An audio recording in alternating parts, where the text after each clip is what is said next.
Let's start with our then second chapter, that is unit and measurement. First question is, what are units and why do we need them? That's our first question. So for example, if I write a number, for example 2. Now this 2 is not making any sense. Sir, but 2 is 2. 2 is a number. Okay, the number itself is making sense. What sense we are looking for? If I write here after 2 seconds, now it makes more sense that we are talking about a physical quantity known as time.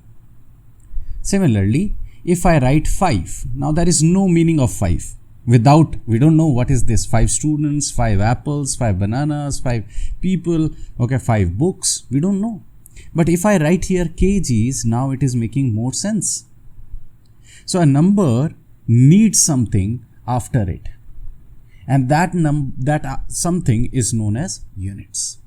And these units are used to represent physical quantities. Let me repeat again. These units are used, okay, to represent physical quantities. Now in physics, we have divided all these physical quantities into two types of quantities. First type of quantity is fundamental quantity. Fundamental quantities. These quantities are also known as base quantities. Fundamental or base quantity.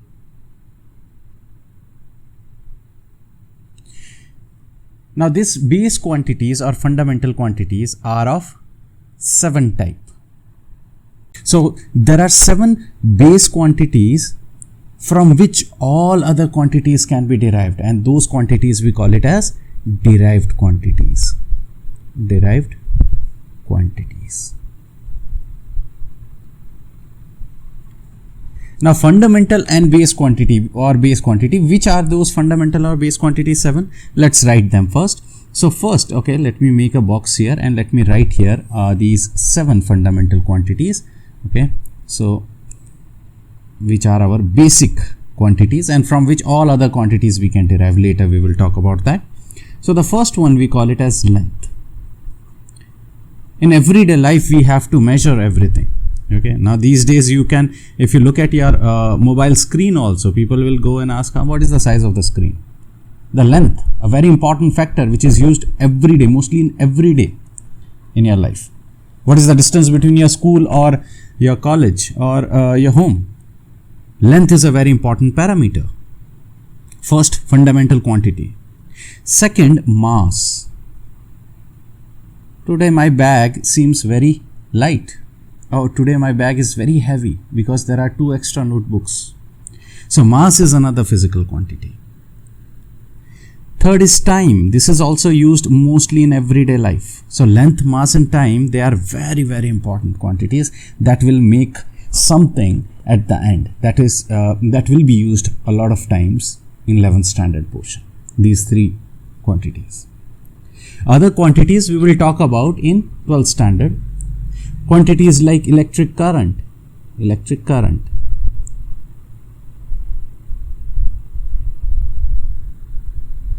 We will also talk in 11th standard second part in related to temperature. We will also talk about amount of substance, but we will mostly talk about this amount of substance in chemistry. And finally, a luminous intensity, which is not used that much in 11th and 12th. Higher classes we will make use of. Okay. So these are our 7 fundamental quantities. We know these physical quantities, but we have to first assign the units. Sir, why to assign a unit? Because I have already explained at the beginning that if you write a number, this unit will help you which quantity we are talking about. Like if this number 5 has a second, this straight away represents time. So this is very important that your numbers should be assigned with a unit. Every time we will not write or we will not say 5 length or 5 mass. Better we can say 5 kg. Better we can say 5 meters. So the standard unit of length is meters. The standard units of mass is kgs. The standard units of time is seconds. The standard units of current, ampere, this you have recently done in 10th standard.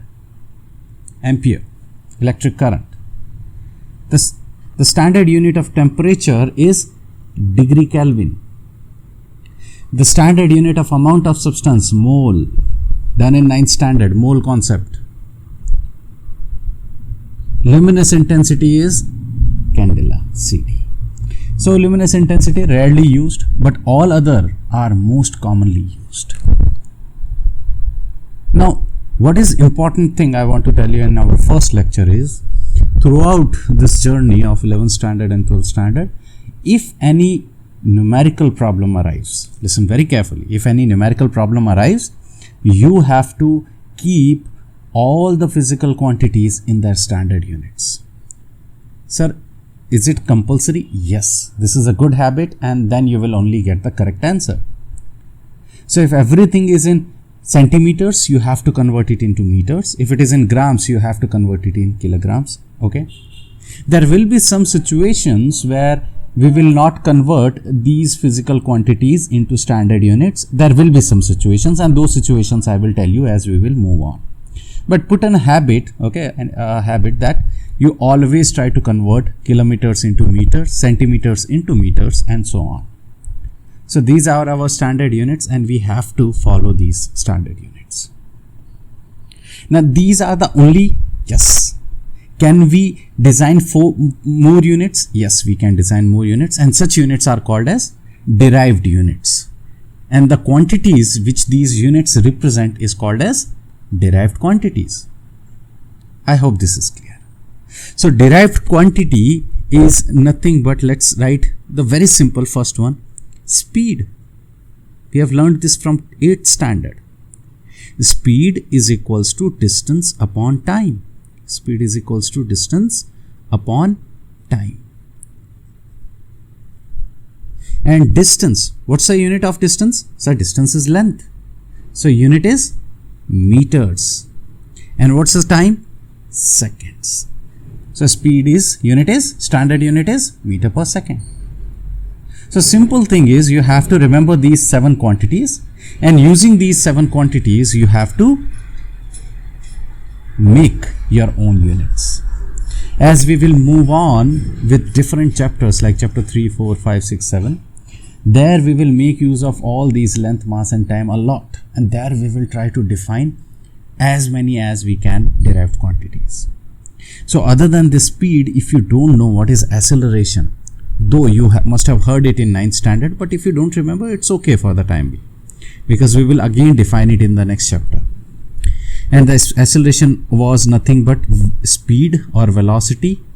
What is velocity? I will define again in the next chapter. So keep patience. Don't know? It's okay. Velocity and speed both has same unit, meter per second. And time we already know second. So what's the unit? Meter per second square. And next formula, I hope you must have seen it from 7th standard. That is force.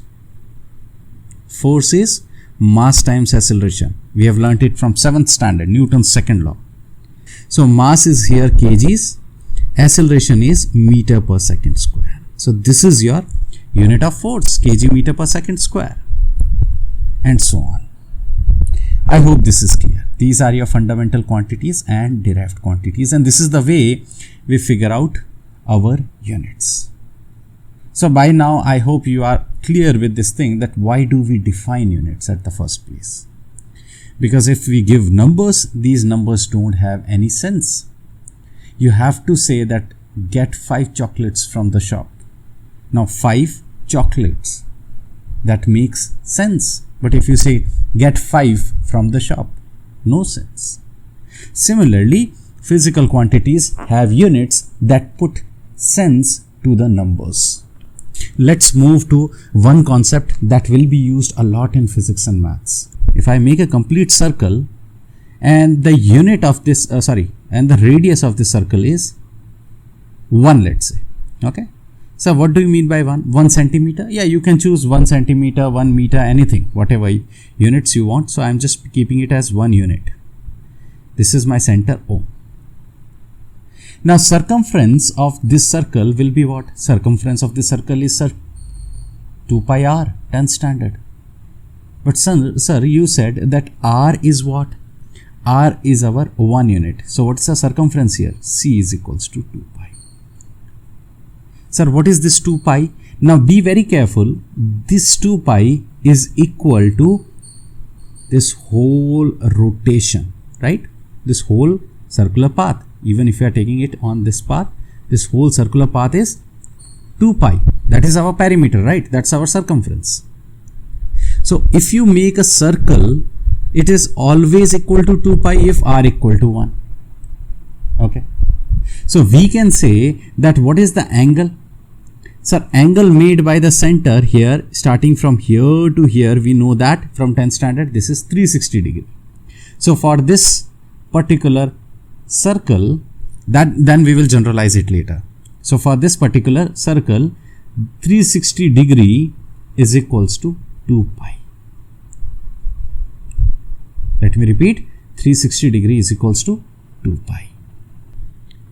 Let's see another scenario. If this is a circle and you are moving on the circle, let's say this is your point O, the center. Let me make it a little that side so that, okay, here it is O. And let's say I am moving on a circular track. This is a park near my house and I am going from point A to point B on this park. So when I am going from A to B, will my radius change? No, sir. Radius can never change. It is fixed for us, given circle. Different circles might have different radius, but for a given circle, the radius remains fixed. So OA is equals to OB. But when you are going from A to B, what is changing? Sir, angle theta is changing. Angle theta is changing. And this angle theta is, they will teach you in maths, this angle theta is nothing but AB upon OA. What is AB? We call this AB as arc. So this is arc length upon OA. OA is radius. So when you are going from point A to point B, you are traveling some arc length AB. And this arc length would be different if you are going, instead of A to B, if you are going from A to C.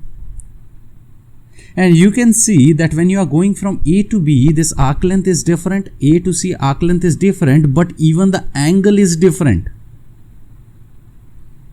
So one thing is clear, that this angle is dependent on arc length, because radius is fixed, radius is constant.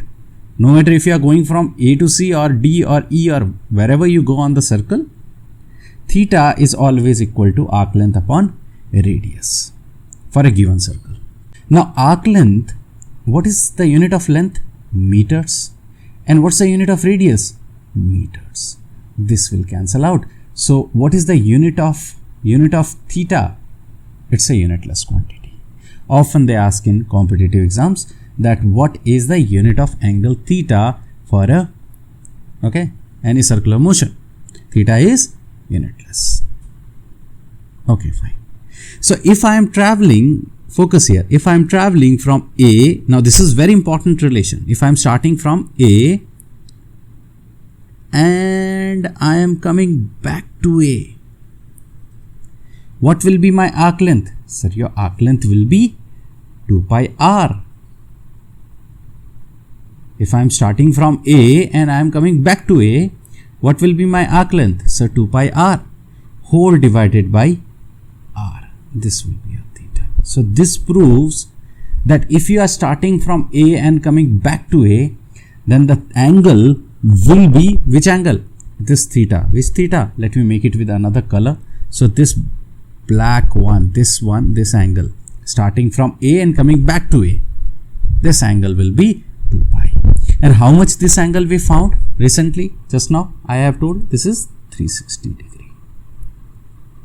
So 360 degree is 2 pi. Now be very careful, the quantity on the left hand side is in degree. This is in degree.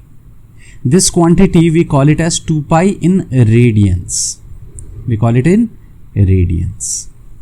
Sir, what do you mean by radians? Radians is the ratio of arc length to radius. Unitless, no unit. So 360 degree is equals to 2 pi. If I divide both the sides, I will get, now these are important relations, 180 degree is equals to pi. If I divide 2 on both the sides, 360 will convert into 180 and 2 pi will convert into pi.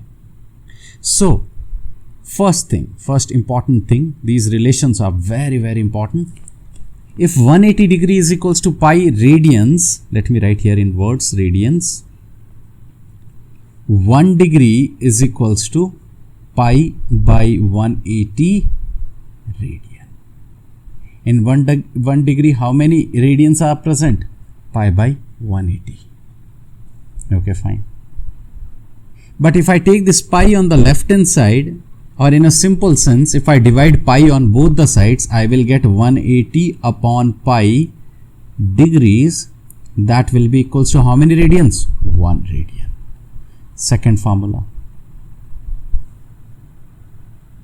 So 1 degree is pi by 180 radians. 1 radians is 180 by pi degree. One more important thing that you will learn in maths 11th standard, that 1 degree is equals to 60 minutes. These 60 minutes, they don't write it in minutes, they put a simple prime here or dash here. 60, one single dash means minutes. So in 1 degree, how many minutes are there? 60 minutes. In 1 minute, how many degree will be there? 1 by 60. Next is, in 1 minute, there are 60 seconds. That you know from the very beginning. Now teachers, they in school, they will say that 1 minute has 60 seconds. In 1 second, how many minutes are there? Now this is not a proper language. I have found many teachers, they call it like this. In 1 minute, there are 60 seconds. So in 1 second, how many minutes are there? This is not the right use of words basically. Students, they get confused. 1 second, minutes? How can you have minute in a second? 1 minute has 60 seconds. Okay.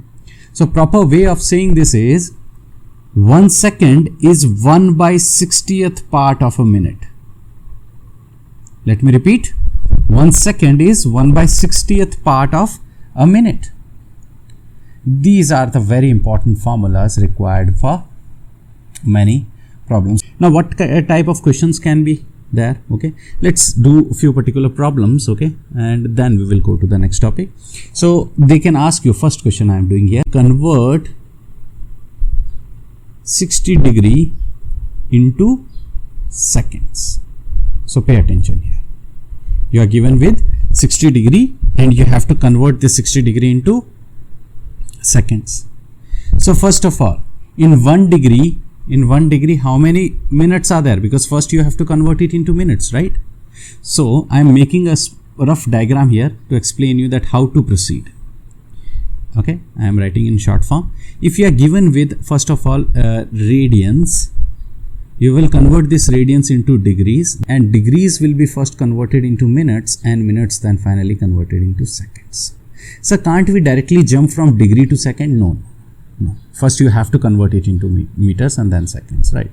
It is like saying, sir, you are given with 2 hours. Okay, how to find seconds? Okay, first you convert this 2 hours into minutes, right? 2 into 60. Then you convert it into seconds. So 2 into 60 into 60. Correct. So same is the procedure here. If you are given with the degrees, 60 degrees into seconds, 1 degree has 60 minutes. 1 degree has 60 minutes. So 60 degree will have how many minutes? 60 into 60.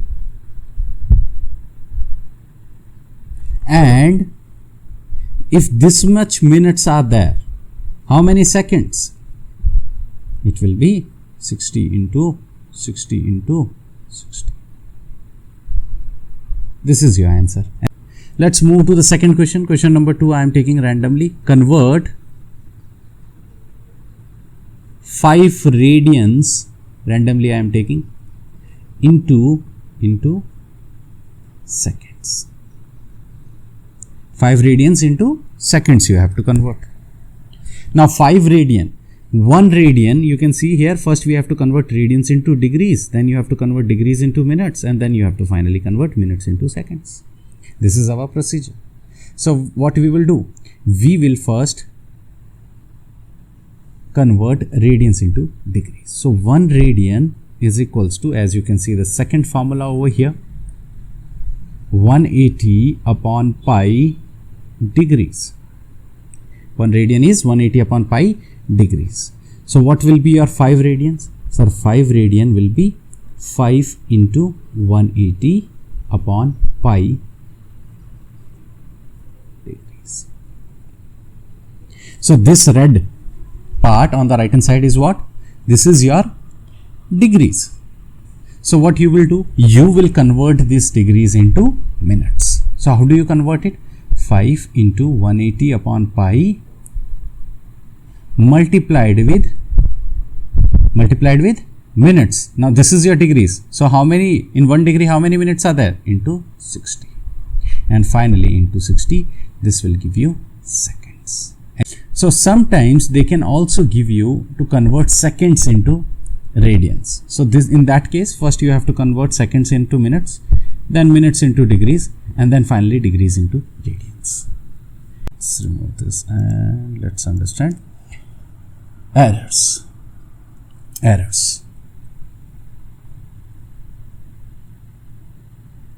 Okay, errors. Try to understand this, that we should know errors. If you know the errors, then only you can minimize them. And there are no experiments which are errorless, okay? Like 99.9%, okay? You can make it, but you can't make it 100%. If you are performing some experiments, then there can be errors. There will be always another different types of error which we are about to discuss, okay? And you can easily understand that. But how to define that, what is error? Okay? So always remember, for example, I am finding the amount of acceleration due to gravity on Earth in Goa. Right now at my place, 9.8 meter per second square is my standard value. How I calculated it? Using some mathematical relations which you will learn it in chapter 8. For the time being, just remember that this is true value. Approximately this is true value near the surface of the Earth.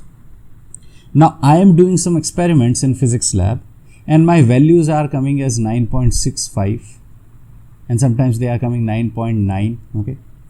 So if you look at these values, they are close to the actual value, but they are not equal to the actual value. And such values will produce error. Okay. They have some error. How do you define the error now? So error can be defined as experimental value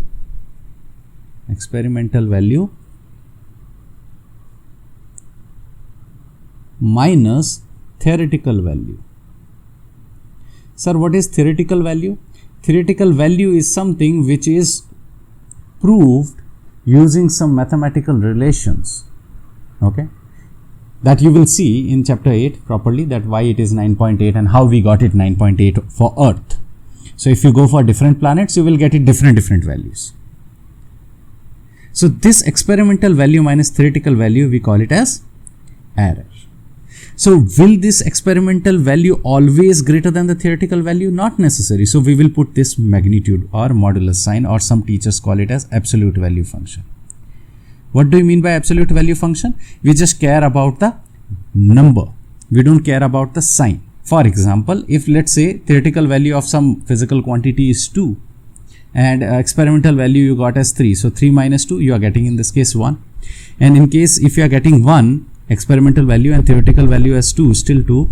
So 1 minus 2 is minus 1. You will still take the value error as 1 only. You are not taking the sign of the error. So error can be large, error can be small to the theoretical value. But what is error? Error tells us that how much the experimental value is deviating from the theoretical value. And for that you have two important parameters. One is called as accuracy. Like for the 100%, I would say this will be a question in your first term, that define accuracy. How do you say that this result is accurate? So accuracy can be defined as how close the experimental value is to the theoretical value. Let me repeat.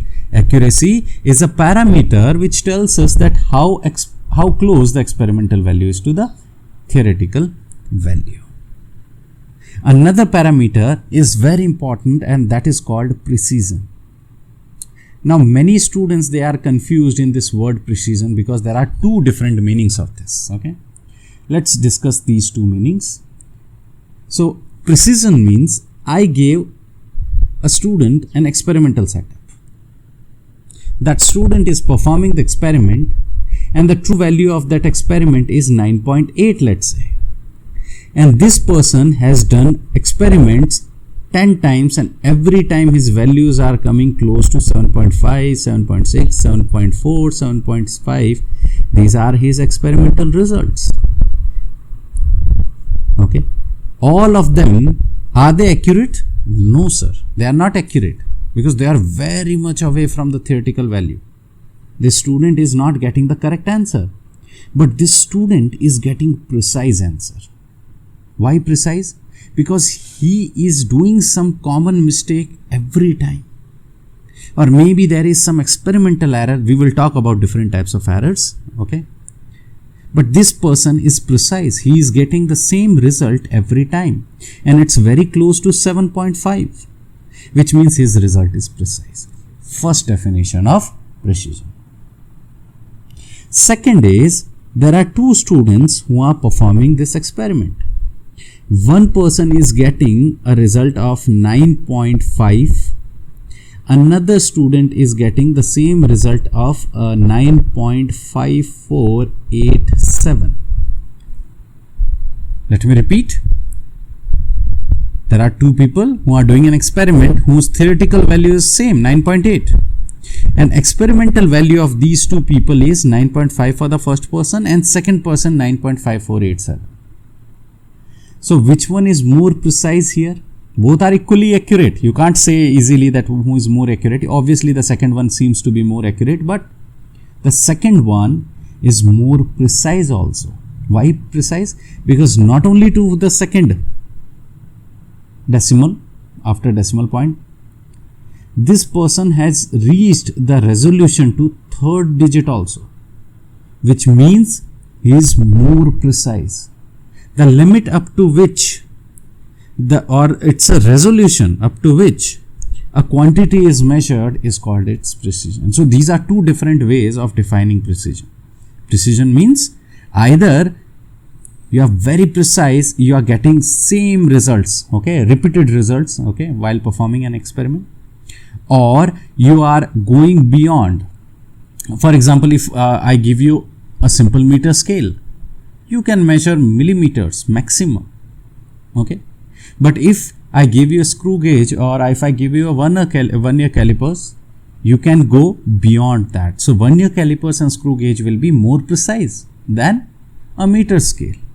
That's the definition of precision and accuracy. Let's see the types of error. So types of error are different types. First is systematic errors. We will talk about these systematic errors today. Okay, mathematical errors we will talk today. We'll do numericals in the next lecture. Okay, systematic errors. Now systematic errors are of basically three types. First is instrumental error. Sir, what is instrumental error? Instrumental error we will see. Okay, let's say I went to the market and I am buying a meter scale, and in this meter scale usually it should start with 0, but my meter scale, okay, by some chance they have removed these first two and it starts from, let's say 0.4 it is starting from, because after this 0.4, 0.5, 0.6, 7, 8, 9 and 1, like this it is starting. Okay, so this type of error is instrumental error. Now whenever you will use this meter scale, you will get a wrong result.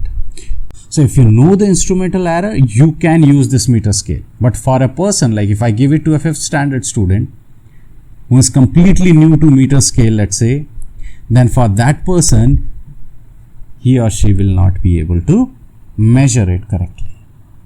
Okay. Second thing, imperfection. This is very important. Imperfection in experimental technique.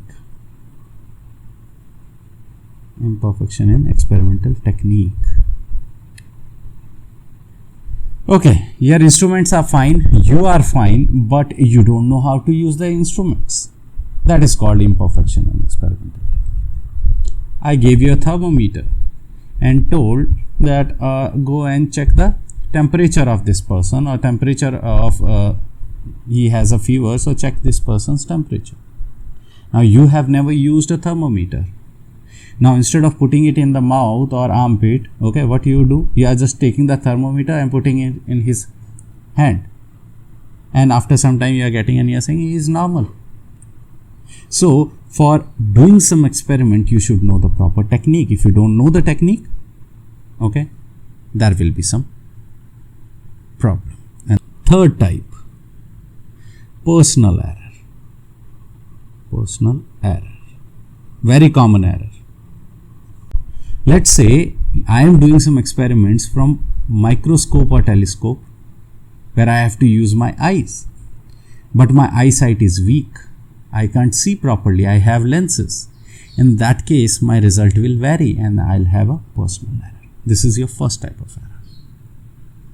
Second error after systematic errors is random errors.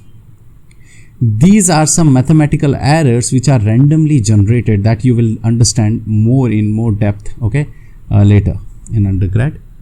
That these errors arises randomly when you do some experiments. They can be positive or they can be negative, okay, like in case of fluctuations of voltage or temperature. Okay. Third is called as least count error. Now, to understand least count error, first we have to understand what is least count. Now, the word itself says least count. Least count means minimum count. So, if you are having a watch, what is the least count of a watch? Second. It can tell you only, it can measure up to a second. Now, you will say, sir, I have a stopwatch. Yes, then it will go to milliseconds. So, different types of watches have a different least count. I went to the market, I got a watch, and in that watch I have only two hands, minutes and hour hand. So minute hand will show me the minimum minutes. Can I tell the seconds? No, not that easily. So least count of any instrument, least count is instrument, the minimum count an instrument can count is called as least count. So if you go to the market and buy a scale, meter scale, what will be the least count? Millimeters. Because you can't go beyond millimeters. So minimum count of a given instrument is known as its least count. It's the smallest value that can be measured by that instrument. And if it is not proper, sir, what do you mean by least count is not proper? If I bought two watches, both are of same company, everything same design, everything same, but here what I will find that this has some error in the seconds, let's say, which means this 1 second is not equal to this 1 second. Let's say this 1 second is equals to this 2 second. So here when this will be 60, here it will be how much? 120 or whatever. So that error which arises in these two watches is your least count error. And the time shown by both the watches will not be same, and hence this is least count